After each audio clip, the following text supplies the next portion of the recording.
안녕하세요. 성우형세무사입니다.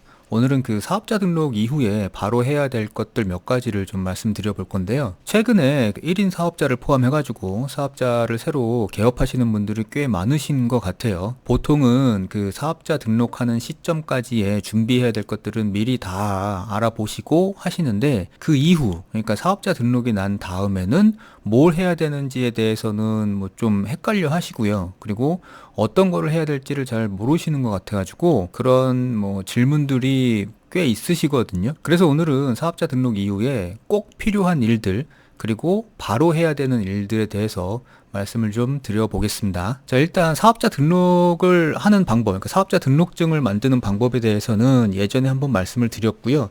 그리고 사업자 등록증을 만들고, 그리고 필요하면 확정일자까지 받았다는 가정을 하고 이제 말씀을 드릴게요. 그래서 이제 사업자 등록증을 들고 세무서를 나왔죠. 세무서를 나왔으면 이제 제일 먼저 은행을 가셔야 되겠죠? 그래서 지금 이제 말씀드리는 거는 시간의 흐름상 정리해가지고 말씀을 드리는 거고요. 뭐 필요에 따라서는 뭐 조금씩 순서는 바뀌어도 됩니다. 그러니까 일단 은행을 먼저 가셔야 되는데, 은행 업무에서 제일 중요한 거는 일단 계좌 만드는 것, 그리고 카드 만드는 거, 그리고 인터넷 뱅킹 만드는 거, 뭐 이렇게 세 가지 정도를 들 수 있고요. 그래서 일단 사업용 계좌를 먼저 은행 가서 만드시고, 그 사업용 계좌를 만드시면 이제 개인 사업자 같은 경우에는 거기에 이름하고, 그리고 내가 사업자 등록을 한 상호가 같이 나오게 돼요.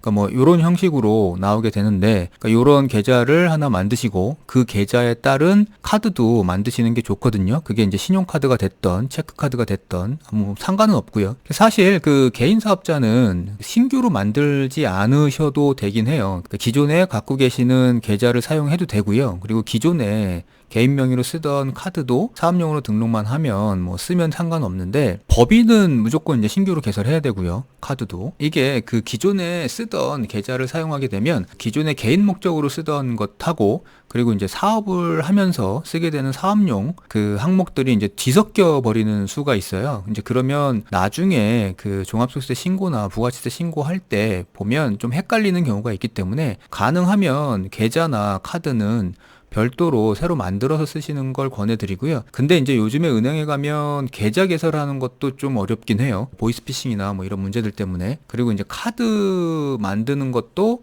뭐 어려운 경우가 있고요. 그래서 뭐 가능한 한 신규로 개설하는 거를 권해드리지만, 혹시 이제 그런 상황이 어렵다 그러면 뭐 기존에 쓰시던 계좌, 그리고 기존에 쓰시던 카드를 쓰셔도 상관은 없습니다. 그리고 이제 참고로 말씀드리면, 그 사업을 하시면서 이제 앞으로 모든 지출과 입금이나 뭐 이런 것들은 이 사업용 계좌에서 하시는 거를 추천드리고요. 가능하면 현금 거래보다는 이런 계좌 이체를 사용해서 거래를 하시는 거를 권해드리는데, 왜냐하면 뭐 예를 들어서 비용 인정을 할 때 세금 계산서나 이런 것들 증빙을 받으면 좋지만 그런 증빙을 못 받는 경우들이 있거든요. 임대를 했는데 상가가 간이과세자인 임대인 같은 경우에는 세금계산서 발행을 못하기 때문에, 그런 경우에는 결국엔 계좌 이체 내역으로 증빙을 삼아야 돼서 가능하면 계좌로 모든 거를 거래를 하시는 걸 추천드리고요. 그리고 이제 은행에 따라서는 이런 신규 계좌를 개설했을 때 그 이체 한도를 제한하는 경우가 있어요. 뭐 한도를 100만 원 뭐 이렇게 제한하는 경우가 있는데, 신규 계좌에 한해서 뭐 이것도 뭐 보이스피싱 뭐 이런 이유가 있겠는데, 이제 사업용 계좌가 사업을 하는데 계좌가 한도가 100만 원 이렇게 돼버리면 굉장히 어렵거든요.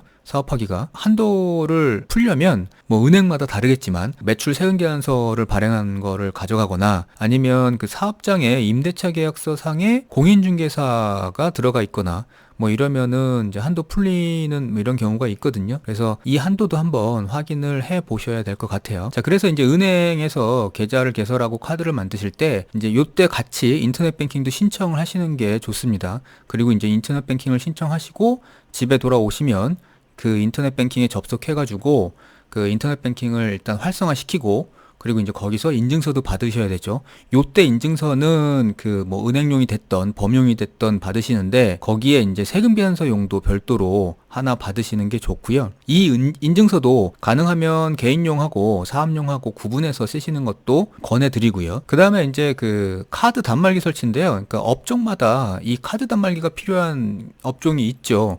그래서 카드 매출이 일어나야 된다 그러면 카드 단말기 설치가 필수적으로 필요하고요. 그리고 이제 계좌가 나왔다 그러면 여기 카드 단말기 회사에 연락하셔가지고 설치를 요청하시고 카드 단말기를 설치하시면 되는데, 이때는 하나 확인하실 게 그 카드 단말기에 현금 영수증 가맹점 등록도 확인을 해 주셔야 되거든요. 그래서 이제 현금 영수증을 발행해야 되는 업종 같은 경우에는 여기서 바로, 그러니까 카드 단말기에서 바로 현금 영수증을 발행할 수 있게, 그리고 이제 현금 영수증 가맹점 등록도 한번 확인을 좀 해주셔야 되고요. 그러니까 현금 영수증을 무조건 발행을 해야 되는 업종이 있어요. 그러니까 뭐 화면에서 보시는 것처럼 뭐 이런 업종이고 계속 추가되고 있는데, 여기에 속하는 업종을 하시는 사업자분들은 분명히 현금 영수증 가맹점으로 등록이 돼 있으셔야 되고요. 그게 이제 카드 단말기에서 현금 영수증을 발행하지 않더라도 홈택스 사이트에 현금 영수증 가맹점을 등록하셔가지고 언제든지 현금 영수증을 발행할 수 있게 그렇게 준비를 해 놓으셔야 되고요. 자, 그 다음에 이제 홈택스 업무를 보셔야 되는데, 요거는 이제 미리 다 해 놓으시면 좋아요. 홈택스에 회원 가입을 해서 사업장도 등록시켜 놓고,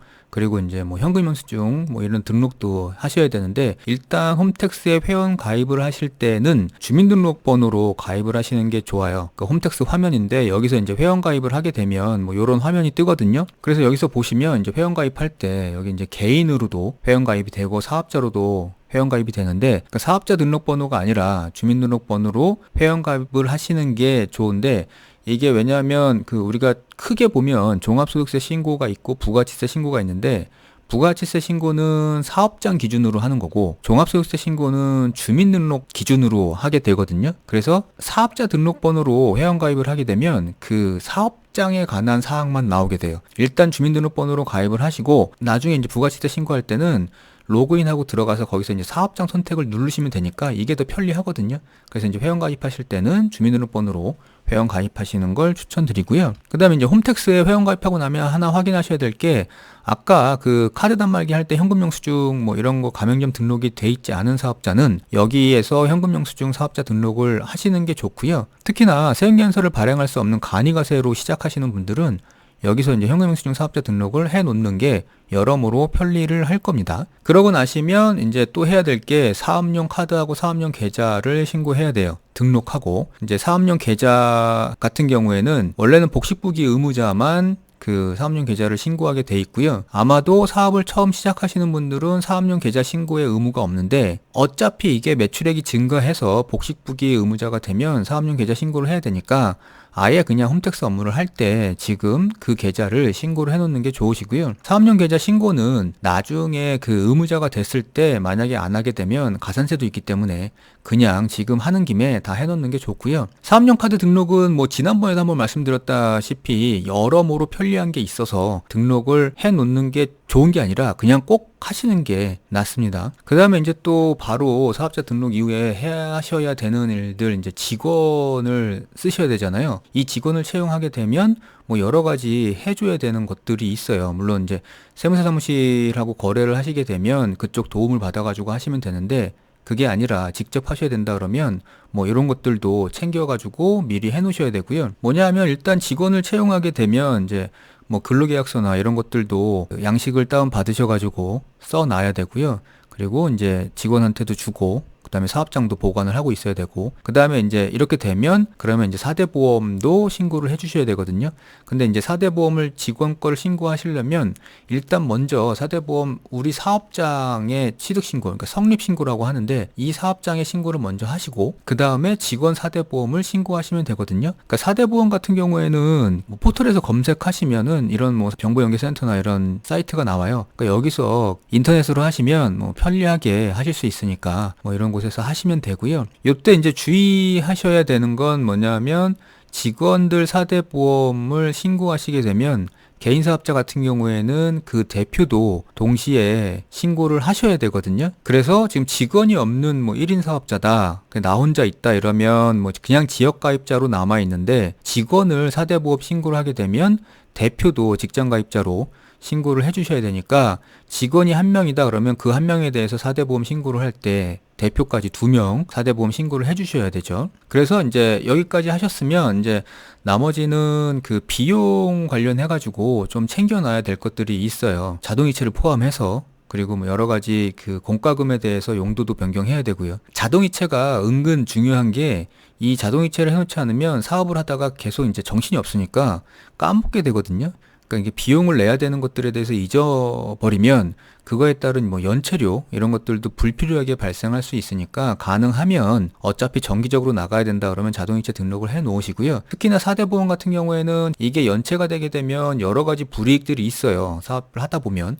그래서 4대 보험은 가능한 꼭 자동이체 등록을 해 놓으시고요. 그리고 지난번 사업자들의 비용 처리 관련한 영상에서도 말씀드렸다시피 여러 가지 공과금들이 있거든요. 그러니까 뭐 관리비를 포함해가지고 전기, 가스, 수도, 뭐 휴대폰, 인터넷, 전화, 뭐 이런 요금들에 대해서 미리 전화하셔가지고요. 사업자 등록증 사본 하나 보내주시고 그거를 세금계산서 용도로 발급을 해달라고 요청을 해두시면 이제 다음 고지서부터는 사업자, 그러니까 내 사업자 등록번호죠. 그러니까 사업자 등록번호가 표시되어 있는 고지서가 올 거고요. 이제 그렇게 되면 부가가치세도 환급받을 수 있고 그리고 종합소득세 때 비용 처리도 가능하니까 요거는 미리 가능한 하루라도 빨리 해놓는 게 여러모로 도움이 될 거고요. 자, 여기까지 해가지고 그 사업자 등록한 다음에 이제 바로 빠른 시간 내에 해야 되는 일들을 몇 가지 말씀드렸는데 사실 이거 말고도 뭐 여러 가지가 더 있겠죠. 챙겨 놓아야 하면 좋을 것들이. 근데 오늘은 이제 그 중에서 중요하다고 생각되는 것들 몇 가지를 먼저 말씀드렸으니까 혹시 지금 이제 새로 사업을 시작해서 사업자 등록을 이제 막 마치신 분들은 참고하셔가지고 꼭 해 놓으셨으면 좋겠습니다. 감사합니다.